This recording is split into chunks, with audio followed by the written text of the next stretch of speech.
Hunter Biden has done something law school professors will be teaching.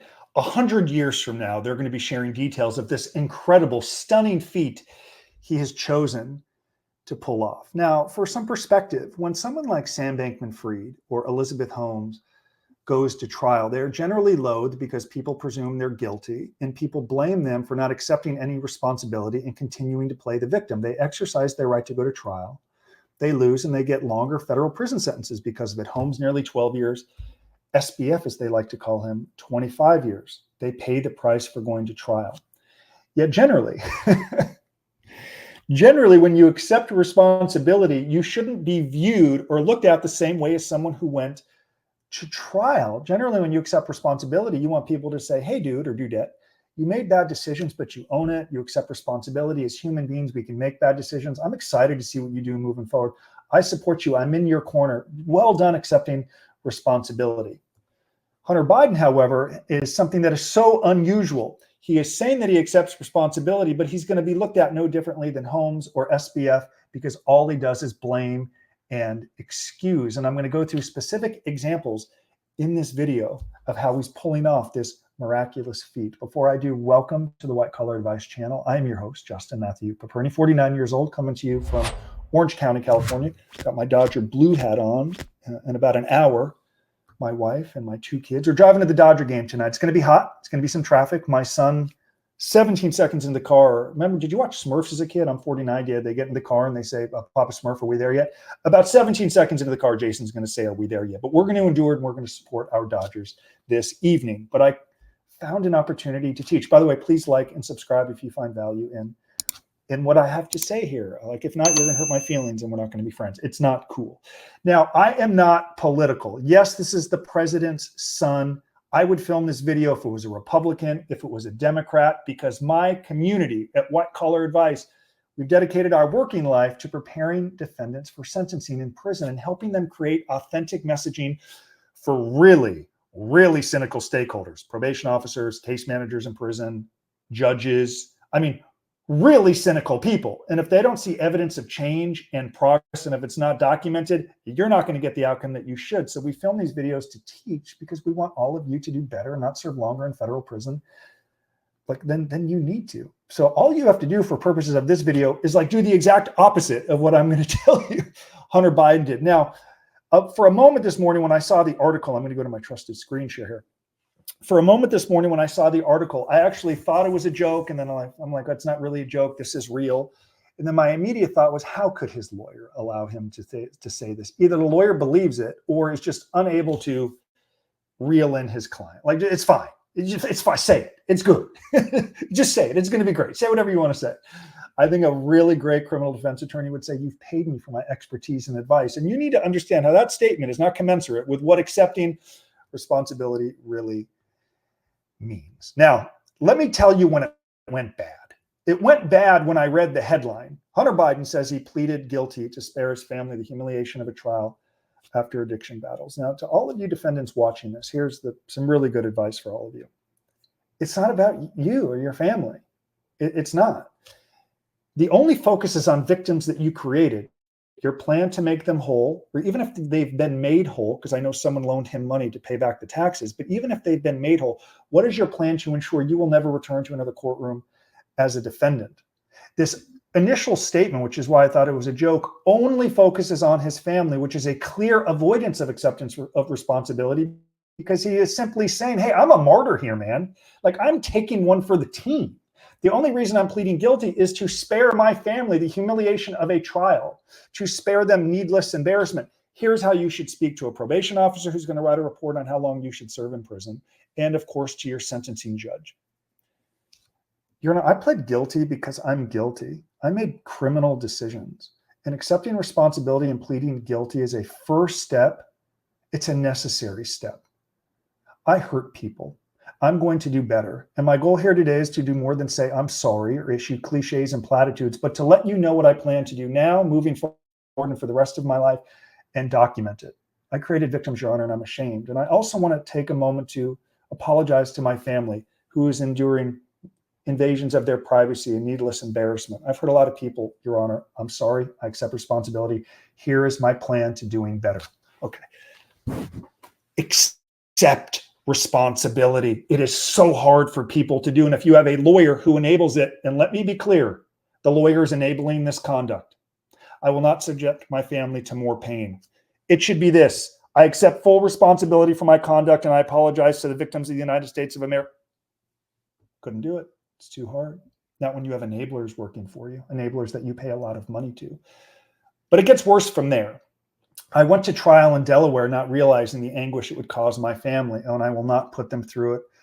Again, to think that someone of his potential intellect and skill set, having been in the spotlight for so many years, didn't understand the publicity that would come from the president's son going to trial, as I've said before, is like believing Philip Morris really doesn't want you to smoke cigarettes because it's not good for you.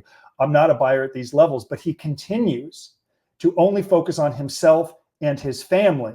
But then it even gets worse. So it's like from bad to badder to baddest. I don't even know if that makes sense, but you're catching what I'm throwing here as we talk about the Dodger theme tonight, because they got a big game tonight. We're going to win this division. Here's where it gets worse. Like millions of Americans, I failed to file and pay my taxes on time. For that, I am responsible. Okay. So essentially, he has indicted everyone who has not paid their taxes, and he draws an equivalence between what he did for 4 or 5 years and not paying more than $1 million in taxes, including how he tried to create deductions. Just Google how he tried to claim something was a deduction. I would argue most millions of Americans who didn't pay their taxes probably don't know that amount, didn't do what he did, or for that extended period of time. Here's a better message, Your Honor. Your Honor, I know that millions, by the way, this is kind of what I told Judge Wilson, and it's true, and it's authentic and real, because judges want authenticity and realness, not BS and cliches, platitudes, or excuses. Your Honor, I want you to know I had opportunities and privilege and resources in a life that most people can only dream. And I wasted a number of those opportunities. I also know that there are people who didn't have those opportunities and resources who don't cheat on their taxes, who pay every dime and find a way to get by and maybe work 2 or 3 jobs and do it the right way. They didn't have the opportunities that I had. To them, I apologize for taking shortcuts. Fundamentally different message. And that's what I told Judge Wilson. I went to USC. I was privileged. I had opportunity, went to a prep school, had ruthless coaches at USC, ruthless. If my coaches at USC, they couldn't even coach today because of YouTube, one of their videos would go viral the way they spoke to us, they'd be out of a job. It was that ruthless. You think coaching today is tough? Multiply it, go back 30 years, multiply it by 100. Ruthless. You'd never be allowed to coach again. It's partly what made us better. I had opportunity. So did he. Don't draw an equivalence.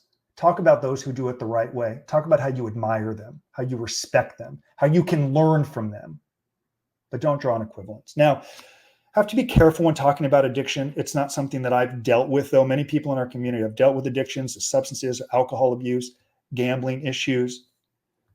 But another way to phrase, when I was addicted, I wasn't thinking about my taxes. I was thinking about surviving. Very difficult subject. It does appear as if he's blaming his addiction or cheating his taxes on his addiction.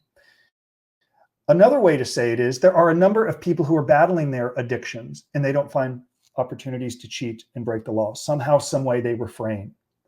He could have made himself stronger and more, just a better message if he talked about those who did not have his opportunities that he squandered, the support that he has had from a very loving father. Some would argue he's enabled the conduct. Regardless, his father loves him. He's had opportunities most people have not had. Maybe more pressure than most people have had. That's the life they chose.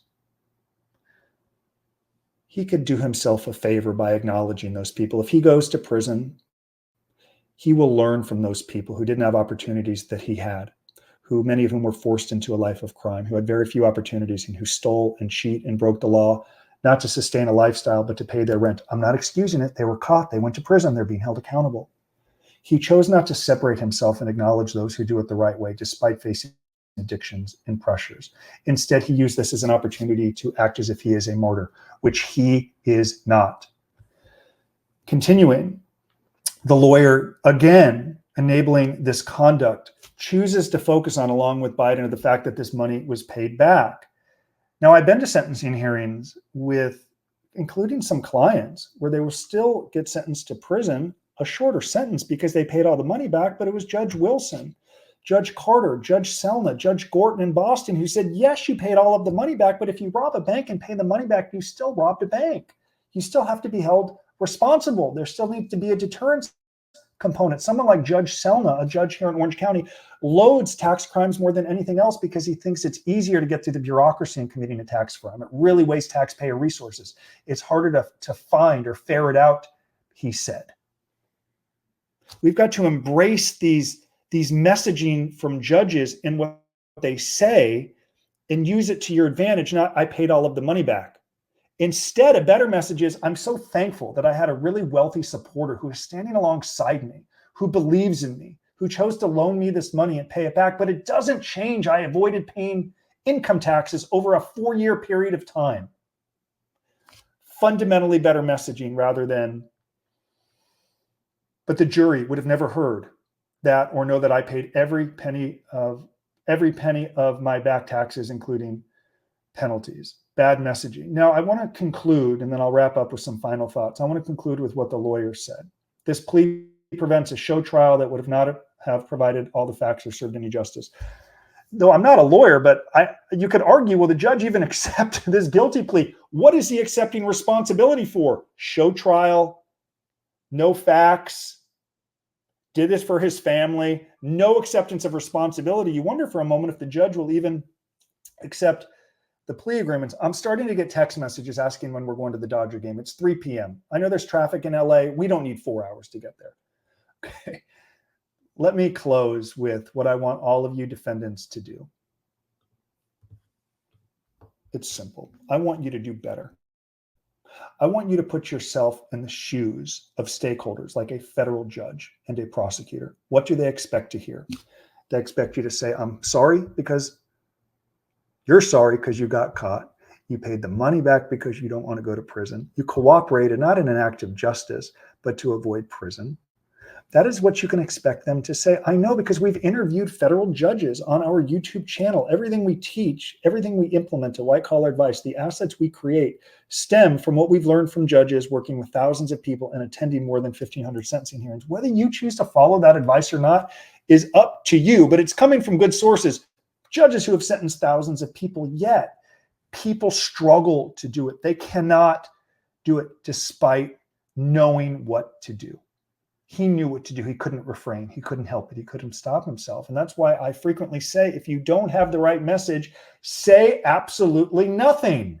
Zilch, nada, nothing at all. I have no comment. I accept responsibility. I pled guilty because I'm guilty.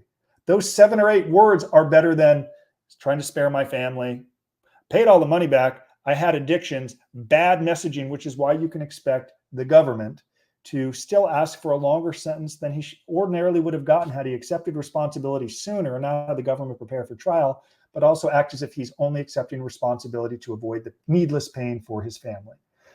Last thing I'm going to say, two more things. Stay with me, people. Now that he's pled guilty, he'll have a probation interview. That probation officer will write a complex report that will recommend to the judge how long he should serve in prison. There are sentencing guidelines. They'll go through mitigating factors. He's got to mitigate. In character reference letters, he should write a lengthy narrative to the court demonstrating who he is, what he's learned, if he can even do that. But I sense the messaging will be off, so he shouldn't say anything at all. He will speak to the court. If he gets sentenced to prison, the lawyer will ask for a prison, this whole process. Last thing, do I think he gets pardoned? That's a big affirmative. If not a pardon, it's going to be a commutation. I suspect that the president at some point will say, I'm proud of my son. I support my son. I think he said he's the smartest person that he knows. I'm proud of him for overcoming his addictions. He has suffered mightily enough already, and I'm going to pardon him. It would help if this president actually pardoned people who had proved worthy of it. Okay. That's another thing I should talk about. Like, how few people get pardons. You know how many people in prison right now, nonviolent offenders, have earned their way home, have earned a pardon or commutation, and they don't get it? Wow, do we underuse the pardon in this country? It is tragic. It is awful. If you've earned a pardon and you have taxpayers, I've gone on a rant here. I've gone off on a totally different tangent. Let me end it there. Absolutely. I think after he's sentenced to prison, he will either be pardoned or most likely a commutation. So at least the government can say the felony conviction stays, but for security reasons and the fact that he's already endured enough, he will not, my son will not serve one day on the wrong side of prison boundaries. Thank you for joining the White Collar Advice community. Go Blue. We're going to win the World Series this year. Goodbye.